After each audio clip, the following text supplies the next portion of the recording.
Quelles sont les qualités essentielles d'un leader? C'est quoi le leadership? Nous entendons à longueur de journée les gens crier « Je suis leader, j'ai le leadership est inné ». C'est quoi un peu le leadership? Qui est un leader? C'est autour de ça que nous allons parler aujourd'hui. Les 4 qualités essentielles d'un leader. Un leader est appelé à avoir plusieurs qualités, mais il y a 4 qualités qui sont essentielles. Restez jusqu'à la fin de cette vidéo pour en savoir plus.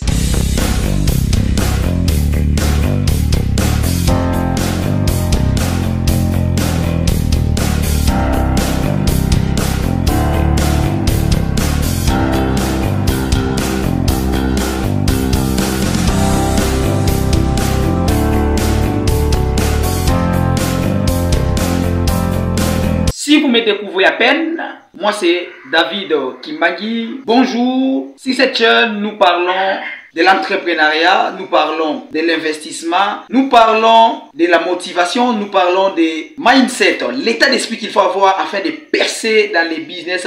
Nous parlons du développement personnel. L'homme doit être au centre de tout. Il n'y a pas de développement sans l'homme. On ne peut pas vouloir développer un environnement sans toutefois développer les gens qui y habitent. Si tu n'es pas encore abonné à la chaîne, abonne-toi à la chaîne. N'oublie pas d'activer la cloche de notification et par courtoisie, tu peux nous laisser même un pouce bleu. Ça va nous motiver encore. Les amis, sans vous prendre beaucoup de temps, alors droit au but. Les 4 qualités essentielles d'un leader. C'est quoi le leadership? Le leadership, c'est la capacité de conduire un groupe de gens quelque part. C'est l'influence qu'on peut avoir sur un groupe de gens. Donc, ce qu'il faut retenir sur le leadership, c'est la capacité à influencer un pouvoir sur un groupe de gens. Un leader, c'est un chauffeur. Un leader, c'est quelqu'un qui conduit les gens quelque part. Par là, nous parlons déjà de la toute première qualité qu'un leader devrait avoir, une vision très claire. Les amis, un leader ne peut pas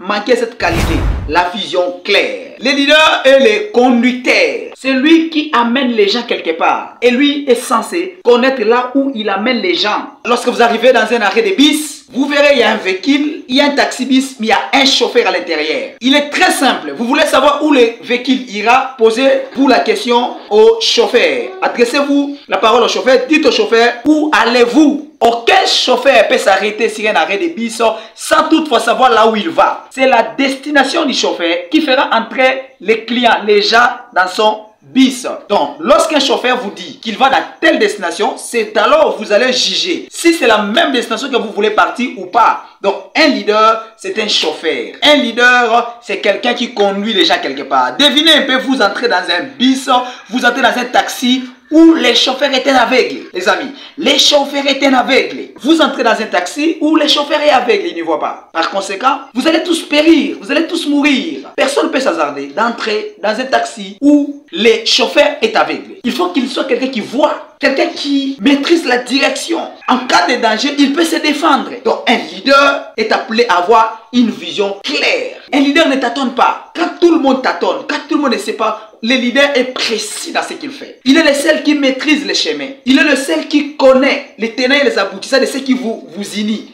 Il est le seul qui maîtrise les enjeux. Il est le seul qui maîtrise la distance à parcourir. Un leader est un chauffeur et il appelle à avoir une vision claire, une vision précise, une vision ancrée en lui. Donc, un leader qui n'a pas de vision claire, ou avant de tout faire, il demande aux gens, oui, face à ça, je peux faire quoi? C'est pas mauvais de demander les conseils à tout moment. Mais un leader peut vivre sans les conseils des gens. C'est pourquoi, souvent, les gens disent quoi? Les leaders sont des dictateurs. Avez-vous déjà été avec un leader et à la fin vous dites c'est un dictateur? Non, il n'est pas seulement un dictateur, mais il est le seul qui maîtrise ce qu'il veut faire. Il est le seul qui maîtrise les intérêts du groupe. Il est le seul qui maîtrise les avantages, ce que le groupe est censé faire. À un moment, quand vous lui donnez des conseils qui ne marchent pas, avec la vision de l'équipe, il vous dira non, non, non, non, non. Il ne vous écoutera pas. Il ne vous écoutera pas. Quand un leader, avant de prendre chaque décision, il doit réunir les gens, écouter les avis des autres. Si ça devient comme une loi, là, il y a un problème de leadership. Un leader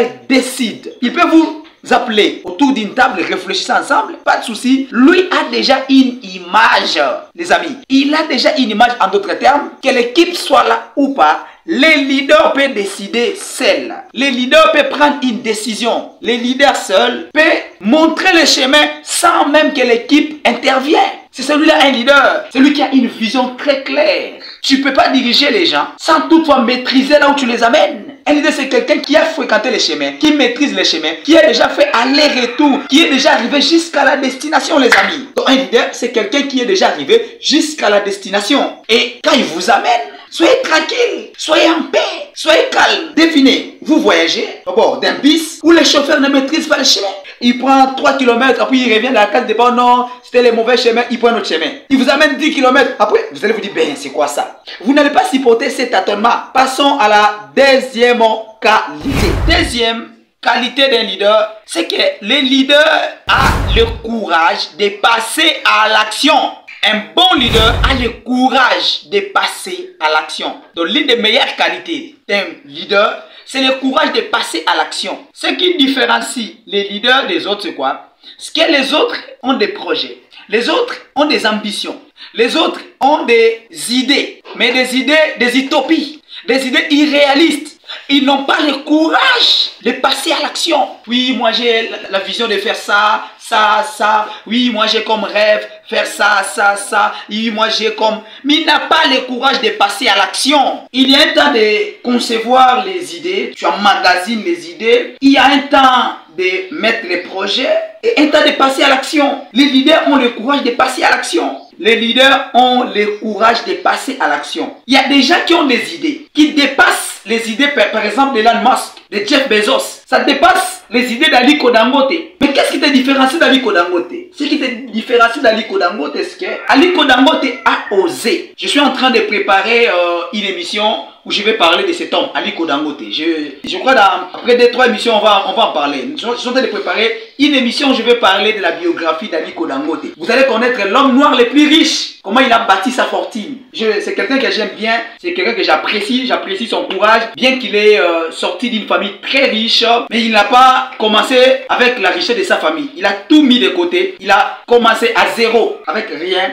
Et il est devenu Aliko Dangote. Ce qui était différencié d'Aliko Dangote, c'est quoi? Aliko Dangote, il a fait les business en Égypte. C'est un Nigérien qui est allé faire le business. Il ne s'est pas arrêté à faire le business. Quand il a fini de faire le business, il est revenu au Nigeria. Qu'est-ce qu'il a fait? Il a commencé à acheter le ciment et revendre. Il ne faut pas oublier que son arrière-grand-père était l'homme le plus riche de l'Afrique de l'Ouest. Donc, son grand-père a hérité de son arrière-grand-père. Son père a hérité. Son père, un grand entrepreneur, a hérité de son grand-père. Et lui, quand il est revenu, avant de débuter d'abord acheter les ciments, il est revenu de l'Égypte.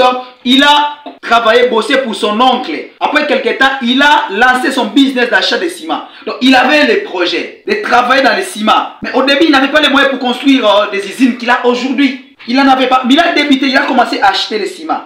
Acheter, revendre, acheter, revendre. Donc, ce qui te différencie d'Aliko Dangote, c'est quoi? C'est qu'Aliko Dangote, quand il a eu les projets, il est passé à l'action. Quand il a conçu ses projets, il est passé à l'action. Mais toi, tu es resté avec des projets. Oui, moi, je veux faire ça. Tu fais que repousser. Oui, l'année 2024. Non, 2025. Non, 2026. Les leaders passent à l'action. Tous les leaders passent à l'action. Ils ont le courage. Les leaders n'ont pas peur d'échouer. Les leaders aiment l'échec. Ils aiment échouer. Ils sont errés de lancer un projet puis ça ne marche pas. Ils sont fiers de lancer quelque chose de beaucoup d'argent et puis à la fin, ils n'ont rien gagné. Passons à la troisième qualité essentielle que tout leader devrait avoir. La troisième qualité de tous les leaders, c'est la créativité. La créativité. Tous les leaders aiment créer. Ce sont des créateurs. Réfléchissons un peu à un monde sans Mark Zuckerberg. On ne parlait pas de Facebook. Un monde sans Jeff Bezos. Jeff Bezos. Qui aurait dû parler d'Amazon. Devinez un peu un monde sans Elon Musk. Qui aurait pu parler de Tesla. Un monde sans Jack Ma. Qui aurait pu parler d'Alibaba. Alibaba. Le monde aujourd'hui sans Alibaba. Ce sont des gens qui sont passés à l'action. Sans Bill Gates. Bill Gates. Sans un monde sans Bill Gates. Microsoft. Donc, tous ces leaders ne se sont pas arrêtés à avoir des projets rocambolesques. Mais ils ont aussi accepté de passer à l'action. Tous les leaders ont cette qualité, le courage de passer à l'action. Passons à la quatrième et dernière qualité essentielle d'un leader. Quatrième et dernière qualité que tout leader devrait avoir, c'est la capacité à croire à l'impossible. Les amis, tous les leaders croient à l'impossible. Devinez un peu s'il fallait qu'on vous parle vers 1970. Il y aura un smartphone, un téléphone intelligent, un téléphone où tu peux même filmer, l'utiliser comme la caméra, un téléphone où tu peux causer avec quelqu'un, tu le vois. Qui aurait pu croire que grâce au téléphone, on pourrait un jour causer avec la personne, on le voit. On peut localiser une personne par le téléphone. Tous ces entrepreneurs, tous ces leaders ont crié à ça. Ils ont crié à leur projet avant que leur projet existe. Un bon petit matin, Elon Musk se réveille, il dit désormais je vais créer une marque de véhicules qui n'utilisera pas le carburant. Ils ont dit ben c'est quoi ça? C'est quoi ça encore? Les carburants, nous savons aujourd'hui que tous les véhicules utilisent carburant. Si pas essence, mazout. Il dit non, je vais créer des véhicules chargeables, Elon Musk. Chargeables?